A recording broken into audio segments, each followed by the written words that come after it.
guys, so today I'm going to be showing you how to make a corset.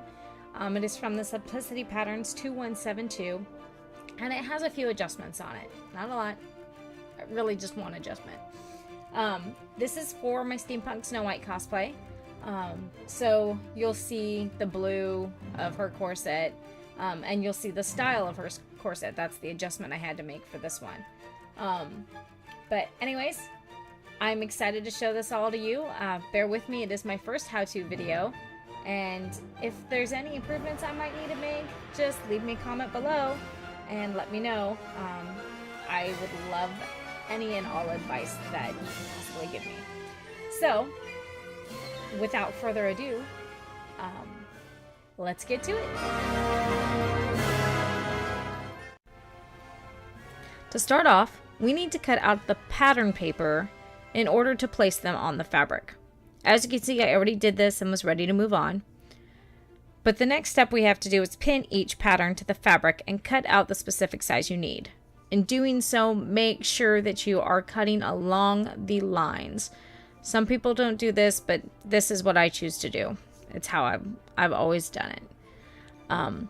For this particular piece, which is the white one in kind of the middle, it looks different than all my other patterns, I had to change the style of this. It originally in the pattern is a upside down V. I didn't want to do that. I wanted it to actually be what they call a Basque dress or a Basque waistline. And that means at the bottom of it, it looks like an upright V.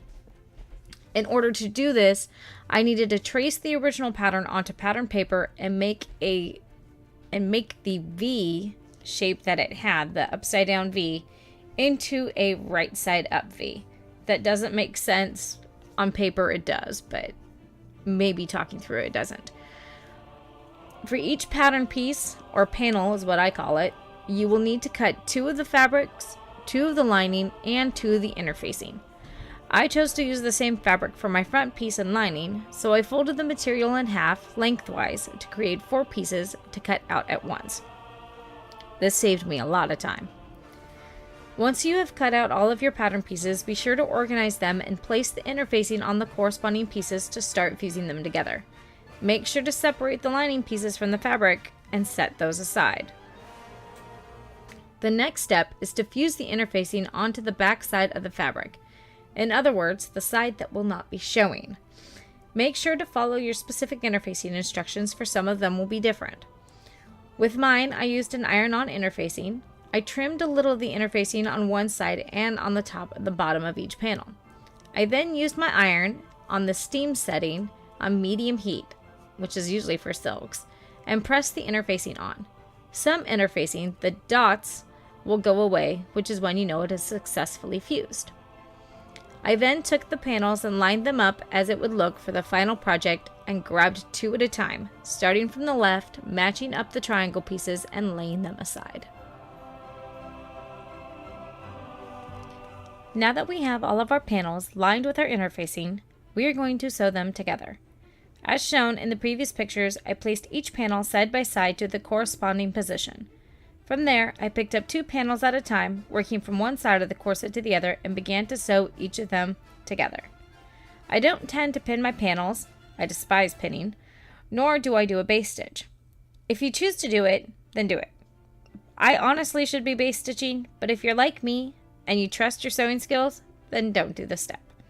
It just takes a lot of time.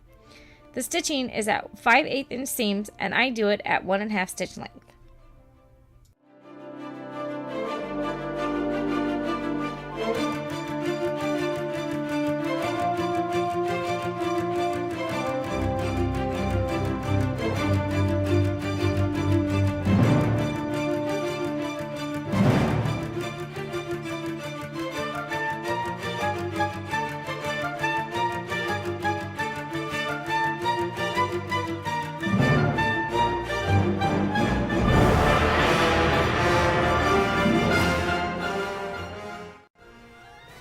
From here, I'm going to sew each section of 2 panels together with the corresponding 2 panels, matching up the triangle points. Little side note, when cutting out a pattern, make sure to always do the triangle points. I've done many projects where I forgot to and had a heck of a time lining up pieces.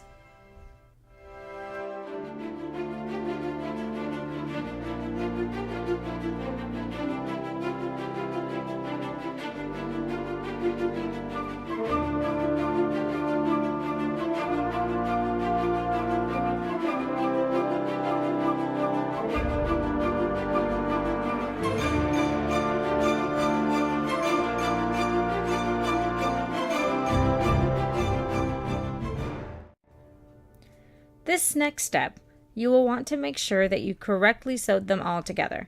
I check it by wrapping the corset around me, making sure each panel is in the right spot. Look at that! It is! Woohoo! Now we need to work on the lining piece.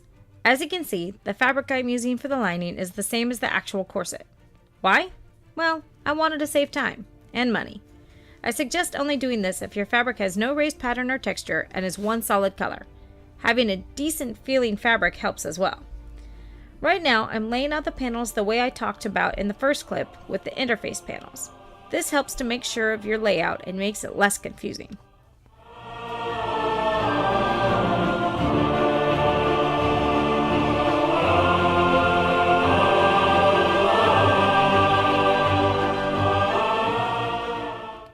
As you can see, I've already sewn one panel together. Do this with the remaining panels the same as you did with the interfaced panels.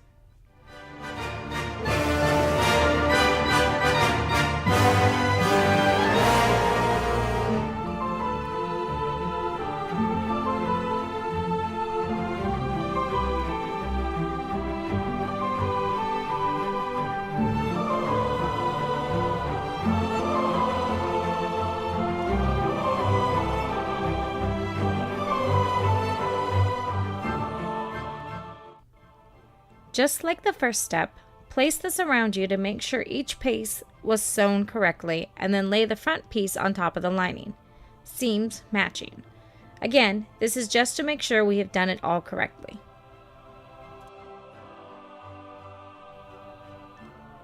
This step, you will need to iron each seam flat so that we can place the boning casing onto each seam without much hassle. I used to skip parts like this, but for a corset, it is extremely necessary. Do the same with the lining piece.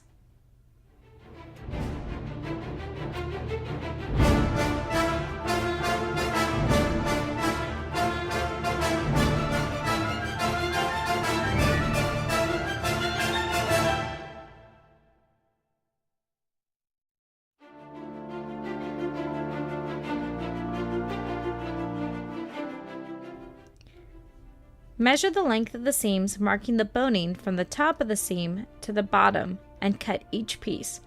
I already measured them out, hence why I went on to the cutting step. After cutting them all out, be sure to measure them all on the seams and remove the boning from the casing.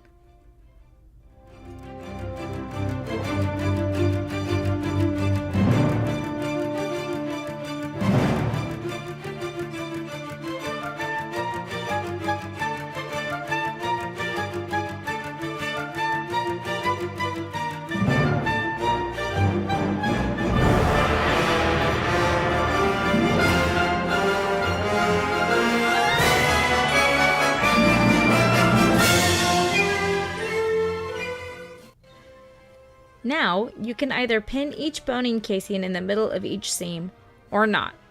That is your choice. I chose to pin them, and then later on, as I was sewing them, decided to unpin them, because the pins kept poking me.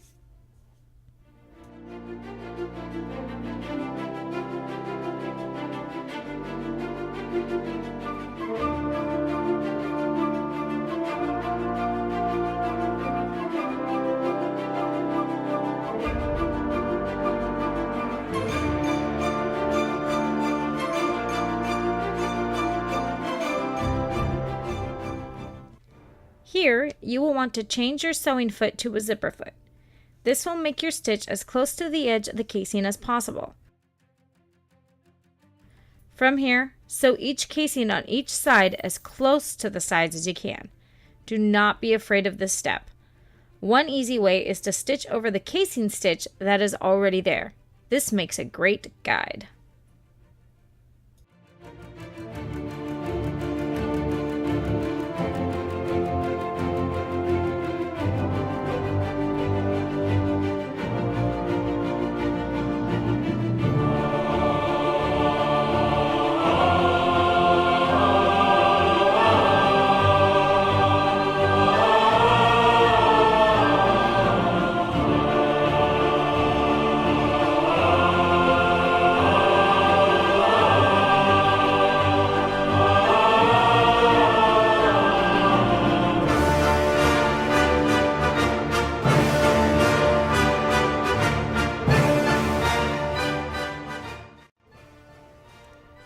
Now that your casing is sewed in, grab a seam ruler and measure out 5/8 inch, or a little more if you would like. You will want to mark 5/8 inch mark on each end of the boning. Next, you will cut the boning at those marks and round them off so they don't poke you. I suggest cutting in a half moon shape and filing them down. It will be faster than what I did.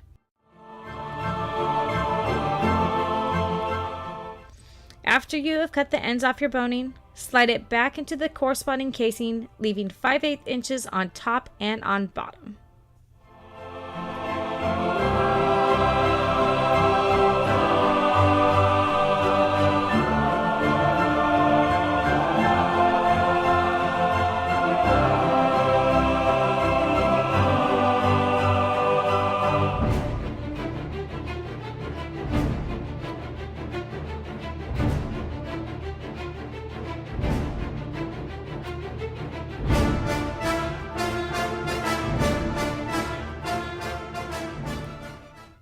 As before, do a little test around yourself just to make sure everything looks correct.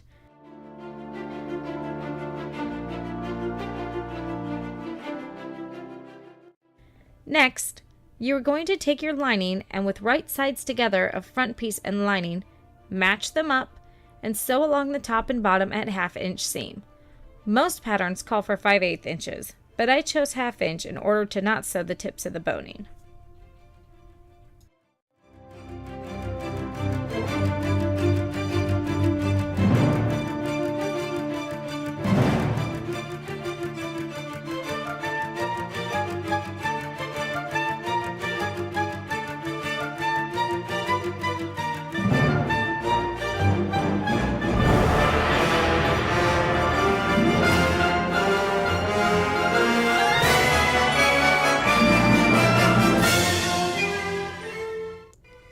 After sewing the two together, turn it right side out and adjust the boning so it looks correct.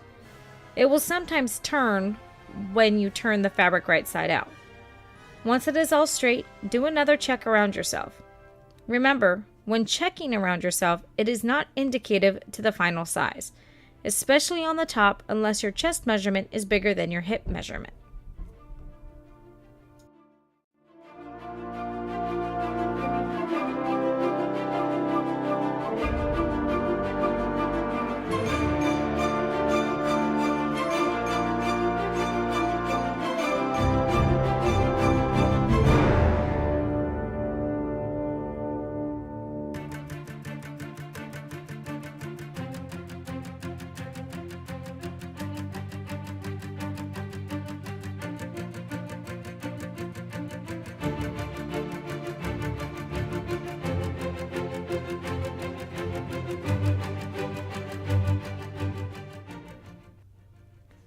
Prior to this video, I cut out 2 half sizes of the back side of the pattern out of a stiff interfacing that could help keep the back stiff for the corset. I placed these at each end of it, sewing down the edge to sew in the thick interfacing. Notice I did not turn in any edges because we will be putting on bias tape to hide these edges.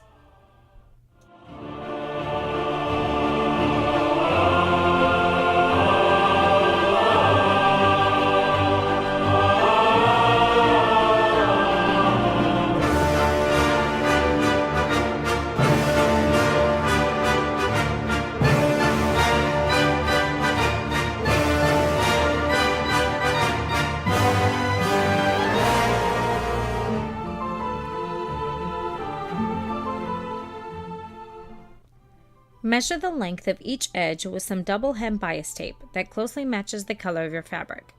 Cut each piece. You will then want to fold down the top of the piece and cover the edge with the tape and sew, following the edge of the corset. Attaching the bias tape like this creates a clean finished look and removes the hassle of turning fabric into the inside. If you choose to fold the edge of the fabric in, this will make the corset at least a ½ inch smaller on each side.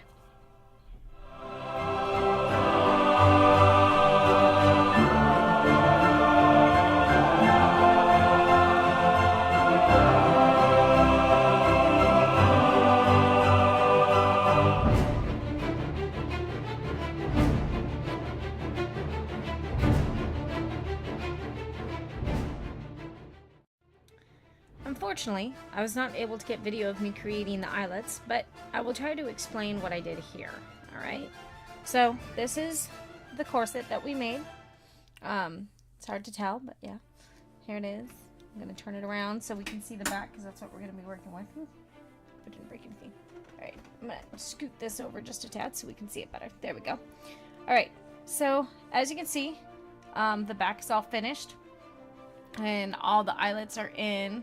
But yeah, since my camera was going on the fritz and was not able to actually do video of how I did this, so I'm going to explain it.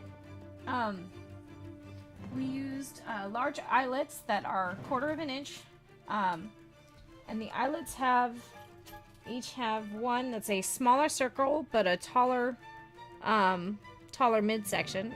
It's hard to see, okay, and then they have one that's a larger circle with a shorter midsection. Now the larger circle with the shorter midsection goes over the top of the smaller one to create a nice single eyelet, okay? So, as you can see, we've done all the bias tape and everything that was shown in the video. And what we did is, we'll grab this little doodad here, alright? We took this thing, which is called a buttonhole measurer, and guide, to figure out where we wanted the grommets. Now, a lot of patterns will come with, you know, a pattern for it, but this one was actually calling for a zipper, and I did not want to add a zipper. I kind of like the ability to adjust when needed, rather than not adjusting at all. Okay, so yes, I am wearing my Ravenclaw today. So what I did was I took this and placed it at one end. Right here, I'm going to show you this way, even though I did not do it this way. I did it the opposite direction. We'll show it to you from this side. Okay, that works. Alright, so I went from here, and I made sure I wanted it to how far I wanted it this way. And you'll want to keep it at least so you're on that inner facing that we sewed in here. It keeps it nice and straight and stiff, so your fabric isn't pulling or anything. I wished I would have known about this way ahead of time. And I took what I have is tailoring chalk, and I just placed it in here and marked each section.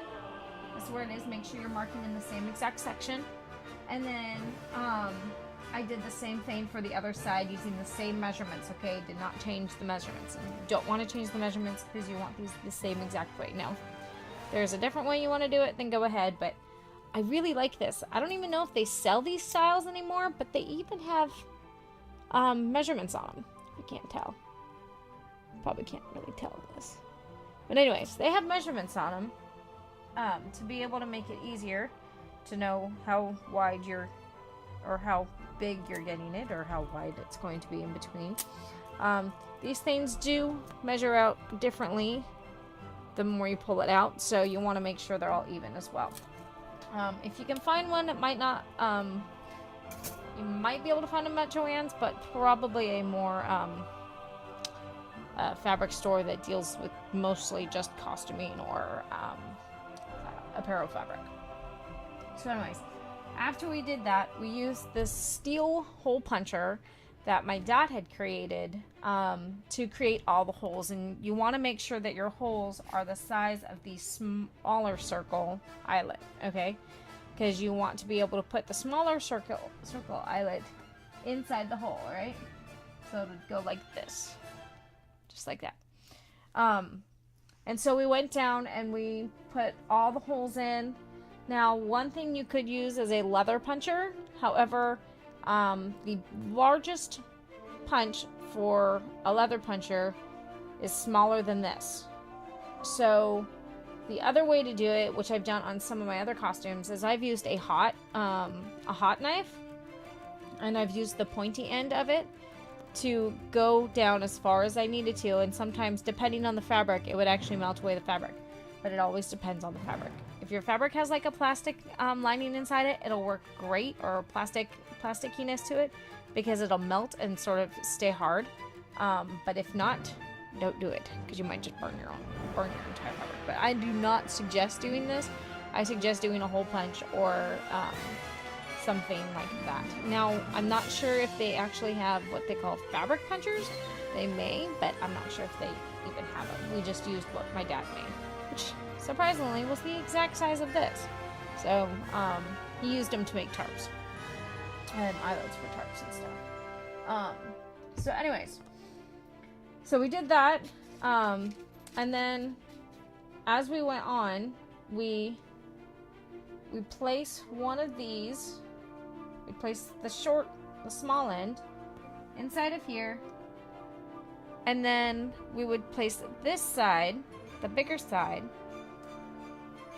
underneath on the inside of the corset. So like this, and then like this. So you're gonna have two sides, okay?